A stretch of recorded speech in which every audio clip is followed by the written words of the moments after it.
Hey, what's going on, everybody? It's Juan Cristales here. Listen, I'm going to talk to you guys real quickly about the lots that I almost got arrested for. This is probably one of the worst ones that I've ever really done that was on the wholesale side of the business.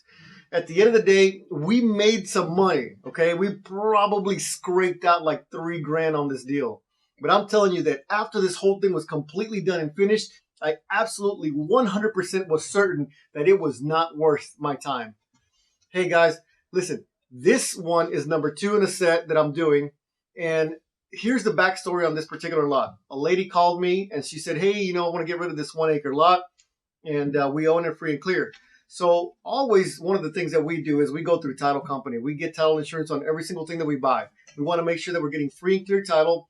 And so we went through that process. After going through that process, the title company calls me and says, hey, everything's good to go.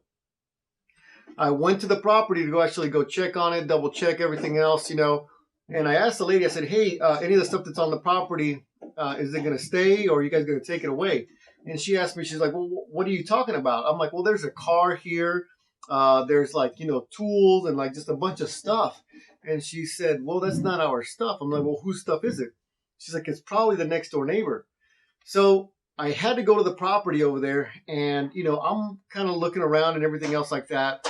And some angry neighbor comes out, and this guy is very confrontational, okay? Very, very confrontational. And he's a little bit older than I am. And the guy's like, hey, what are you doing here? What are you doing on my property? I'm like, hey, sir, I'm just looking to buy this property. We're getting ready to close it. And I'm just essentially going to be, just making sure that everything's good to go on property. He's like, this is not your property, or this is not, you can't sell it. This is our property. I said, well, not according to what, we have going on right now. So what had happened is that this person for many, many years, and this is very, very common sometimes in some of these distressed properties that we buy, is that there's a next door neighbor or something that becomes so problematic that the owner just does not want to deal with them anymore. And so this guy kept slowly creeping and creeping and creeping and creeping and taking more and more, quote unquote, ownership of the property just by putting his things there. People think that just because you start putting your things there and you're maintaining it or something like that, by cutting the yard, you can somehow claim ownership to the property.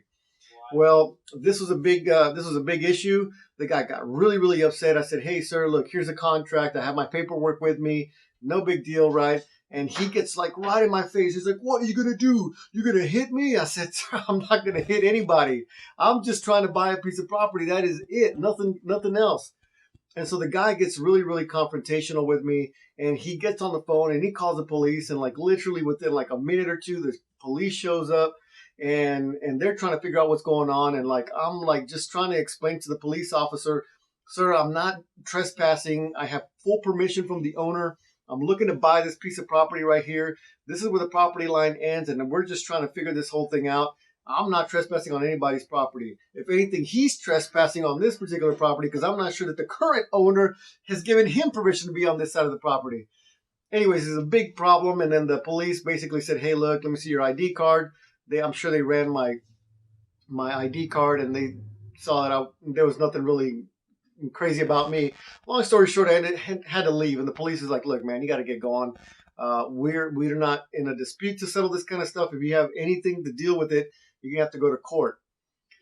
Well, so I spoke to the sellers and I said, hey, look, we got this real big problem. There's a bunch of stuff on this house that needs to be moved. And so the lady said, look, hey, the contract that we have is as is where it is. You're just taking it the way it is, man. So we want our money.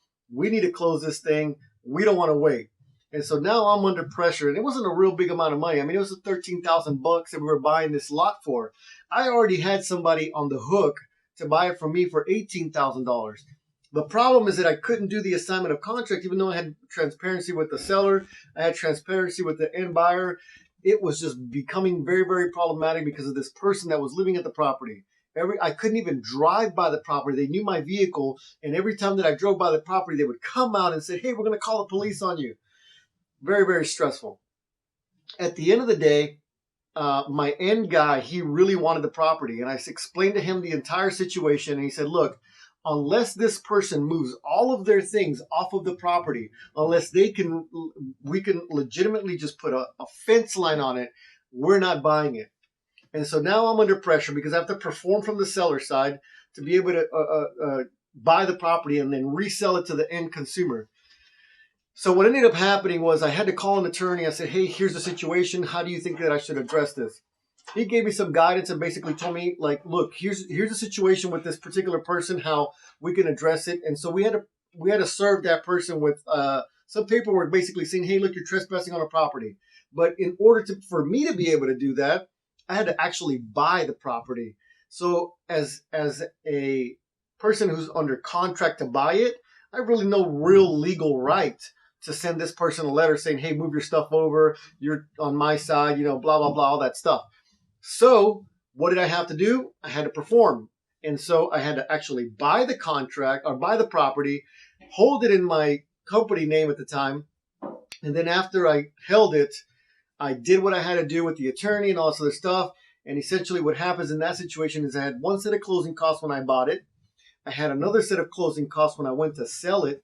And I still sold it for the $18,000, but the $5,000 that I was supposed to make ended up really shrinking to like barely scraping out $3,000. And 6 months of dealing with this headache property, driving all the way out to Splendora from where I'm living at the time. And it was like 45 minutes. Honestly, it was a pain and it was not worth it. And at the end of the day, I walked out with a little bit of money and I knew that it was not worth the amount of time that I had spent on that deal. And it's just one of the things. So here's the lessons for you guys. Number one, if you have a situation that you know you're not going to be able to make a lot of money on, sometimes it's a little bit easier to just walk away from that. I think about that deal and I think about like all the other opportunities I missed from driving back and forth and dealing in this and sitting and getting an attorney and doing all this other stuff that really killed me long term and just really brought me down in terms of like just productivity and just trying to get my stuff done. Okay, the second thing that I really I think that I learned from that particular deal is that number one, you have to really understand that when you commit to buying a property from someone, you have to be able to execute that. Okay, and I heard another speaker say this. This isn't my own original thought, but it really made a lot of sense. He said, if you put a property under contract for cash and you do not perform, he's like, shame on you. Shame on you for basically telling someone that you're going to be able to perform at that price point and then you're not able to and you just disappear, you ghost them, as they say. That is not what we want to do. And so thankfully I was in a position to be able to just go ahead and buy it and then just hold off a little bit before I resold it.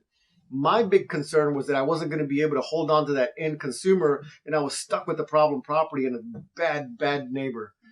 The last thing that I'll tell you is that, you have to build the list of buyers, because in a situation where, you're buying a piece of property and you feel like you only have one buyer, and if you don't have any other buyers, that's the only buyer you have. That's kind of a very difficult situation. So I really pulled back from buying in areas that are very remote like that property was, mostly because, man, if I didn't have that buyer, who was going to buy that thing? Honestly. So building a list of buyers is super crucial and very important to the success of your business. Hey guys, thanks so much for watching. I'll talk to you soon.